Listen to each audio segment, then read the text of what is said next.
1453'te İstanbul'un fethiyle Doğu Roma İmparatorluğu tarih sahnesinden silinmişti. Artık Osmanlıların önünde yeni bir hedef vardı: Batı. Ulu Hakanları Fatih Sultan Mehmet'in önderliğinde Osmanlı orduları Balkanlara doğru ilerlemeye devam ediyordu. Fakat bu yolun üzerinde yıllardır Türk akınlarını durduran bir kale vardı: Belgrad. Belgrad, bir zamanlar Sırp despotluğunun başkenti olmuştu. Ama Sırplar güçten düşünce şehir, Macarların eline geçti ve artık yalnızca Sırbistan'ın değil, tüm Avrupa'nın kapısı haline geldi. Osmanlıların batıya ilerleyişini durduran en büyük engel de işte bu kale olmuştu. Ama şimdi Avrupalılar, daha önce hiç karşılaşmadıkları bir padişahın ordusuyla yüzleşecekti. Karaların ve denizlerin, Asya'nın ve Avrupa'nın Hakanı Fatih Sultan Mehmet, tarihe geçen lakabıyla ateşli silahların efendisi, şimdi Belgrad üzerine yürüyordu.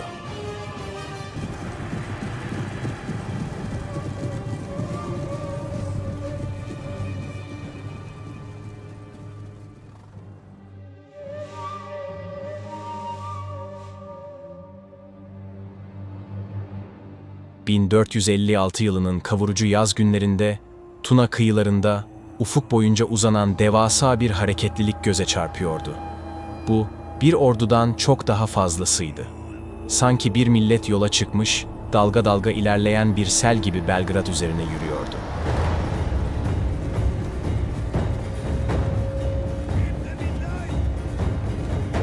Kaynaklar farklı sayılar verse de, Osmanlı ordusu 30.000'den 60.000'e kadar askerden oluşuyordu.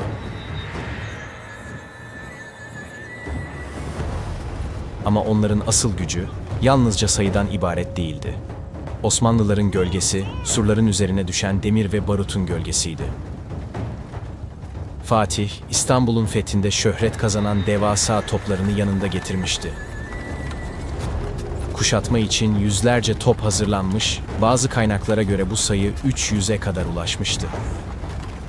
Bunların arasında surları titreten 22 büyük kuşatma topu vardı. Kronikler, her atışta yerin sarsıldığını, göklerin gürlediğini yazar. Yanlarında sahra topları, havan topları ve hendekleri dövmek için kullanılan kısa menzilli toplar da bulunuyordu.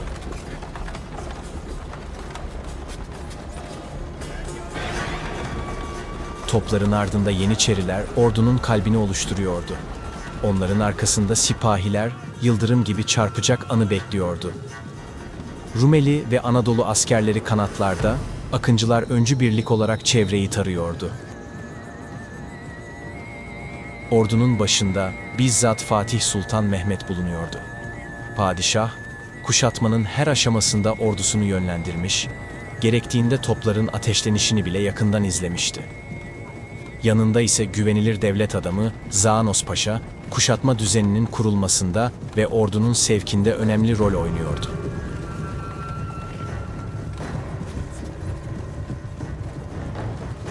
Ve nihayet 4 Temmuz 1456 günü Osmanlı ordusu Belgrad önlerine ulaştı. Toplar yerleştirildi, hendekler doldurulmaya başlandı, kuşatma kuleleri surlara çekildi.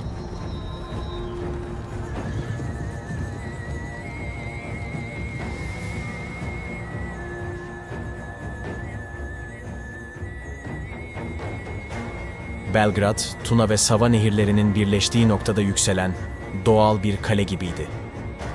Yüksek surları ve iç içe geçmiş hatlarıyla Avrupa'nın en güçlü kalelerinden biriydi. Kalenin içinde 7.000 kişilik Macar garnizonu görev yapıyordu.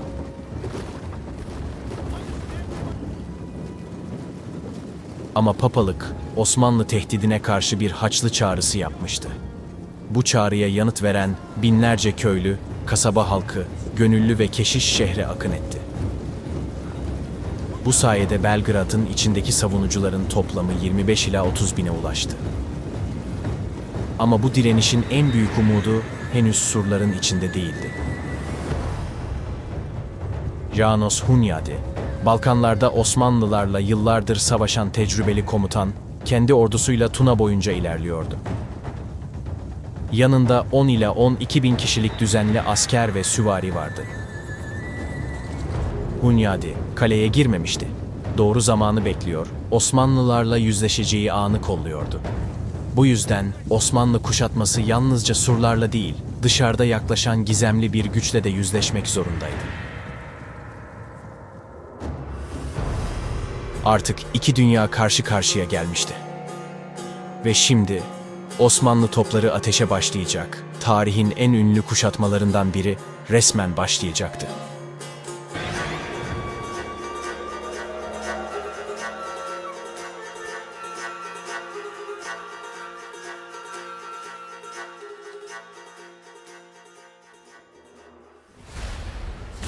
...4 Temmuz 1456 günü... ...Fatih Sultan Mehmet'in emriyle Osmanlı topları ateşe başladı. Gökyüzü dumanla kaplandı. Barut kokusu havayı doldurdu. Devasa kuşatma toplarının gürültüsü Belgrad surlarını döverken... ...her patlamada taşlar parçalanıyor, şehir temellerinden sarsılıyordu. Bu yoğun ve aralıksız ateşle birlikte... ...tarihin en şiddetli kuşatmalarından biri resmen başlamıştı. Osmanlı toplarının günlerce süren ateşi sonunda sonuç vermeye başlamıştı. Belgrad'ın dış surları yer yer yıkılmış, gedikler açılmıştı. Artık sırada saldırı vardı. Fatih'in emriyle kuşatma kuleleri surların önüne çekildi, uzun merdivenler hendeğin öte yanına dayatıldı. Yeniçeriler ve Rumeli askerleri dalgalar halinde hücuma kalktı. Artık kuşatmanın en sert ve kanlı aşamasına geçilmişti. Toprak kana doyacak, barut kokusuyla dolmuş havayı çığlıklar, davul ve trompet sesleri, savaş naraları dolduracaktı. Türk mücahitler var güçleriyle kale surlarına korkusuzca saldırıyorlardı. Gedikleri aşmak için canlarını ortaya koyuyor, mızrakların, okların ve kayaların arasında ilerliyorlardı. Surların dibinde her adım kanla ödeniyordu. Belgrad artık ateş ve çelikle sınanıyordu. Osmanlı askerleri açılan gediklerden içeri girmeyi başardı. Bir an için zafer yakın görünüyordu.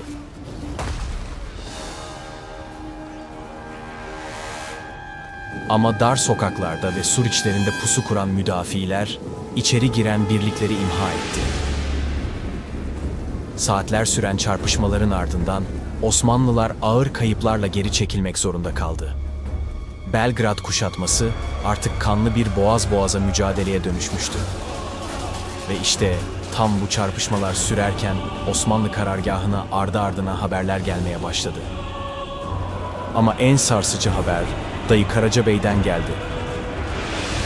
Macar kahramanı János Hunyadi yaklaşık 10 ila 12 bin kişilik düzenli ordusuyla Tuna boyunca ilerliyor, doğru zamanı bekliyordu.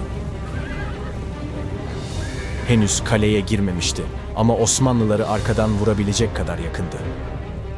Bu raporlar üzerine Sultan Mehmet, paşalarıyla birlikte Harp Meclisi'ni topladı. Dayı Karacabey, ordumuz derhal Tuna'nın kuzeyine geçmeli, Hunyadi ile Belgrad arasına girmelidir.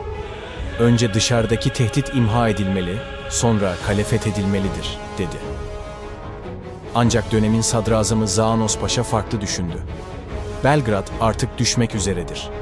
Önce kale alınmalı, sonra Macar ordusuyla hesaplaşılmalıdır, dedi.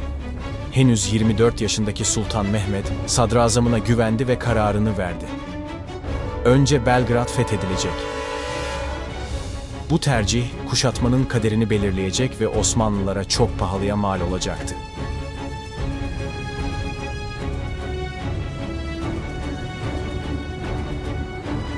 Fatih Sultan Mehmet'in emriyle Osmanlı ordusu yeniden genel hücuma geçti. Toplar tekrar ateşlendi, surların gedikleri daha da genişletildi. Osmanlı ordusu bir sel gibi kale duvarlarına çarpıyordu.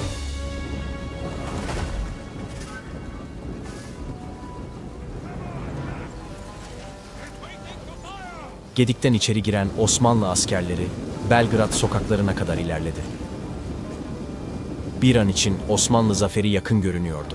Ama dar sokaklarda kurulan pusular ve surların üstünden yağan taşlar, oklar ve ateş yağmuru Osmanlıları ağır kayıplara uğrattı.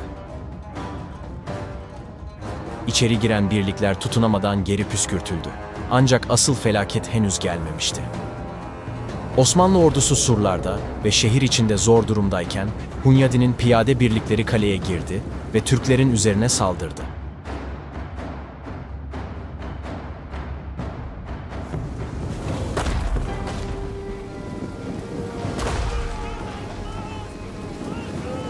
Aynı anda Hunyadi'nin en güvendiği birlikler, Macarların kara şövalyeleri, Osmanlı karargahına hücuma geçti.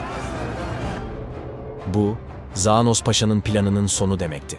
Çünkü dayı Karaca Bey'in uyarısı doğru çıkmıştı. Şimdi Osmanlılar hem içeride hem dışarıda ölümcül bir kıskaca alınmıştı.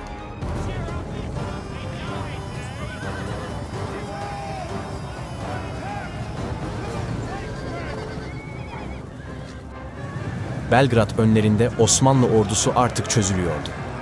Surların dibinde askerler dağılmış, bazıları geri çekilmeyi düşünüyordu. Kargaşa büyüyor, ordu düzeni bozuluyordu. Genç padişah II. Mehmet bu manzarayı görünce sinirinden dudaklarını öyle ısırdı ki kan yanağına aktı ve herkesin kaçmayı düşündüğü anda yüksek sesle tekbir getirdi. Hiç kimseye danışmadan, hiç kimseye sormadan atını mahmuzladı. Korkusuzca düşman saflarına daldı.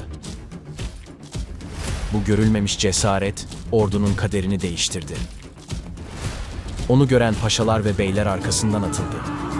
Padişahlarının tehlikede olduğunu fark eden Yeniçeriler toparlandı. Savaş meydanında tekbir sesleri yeniden yankılandı. Fatih, çarpışmanın ortasında 3 Haçlı askerinin arasında kaldı. Baldırından kılıç darbesi aldı, kanlar içinde kaldı. Ama yaralı halde bile 3 düşmanını yere sermeyi başardı. Osmanlıların bu karşı taarruzu Haçlıları geriye itti. Fakat bedeli ağırdı. Yeniçeri ağası Hasan Ağa ve dayı Karaca Bey şehit düşmüş. Binlerce asker hayatını kaybetmişti. Haçlılar da ağır kayıp verdi. Hatta Hunyadi János ağır yaralandı. Ama Osmanlı ordusu tükenmişti. Fatih Sultan Mehmet, uğranılan kayıpların büyüklüğünü görerek istemeden de olsa kuşatmayı kaldırma emri verdi.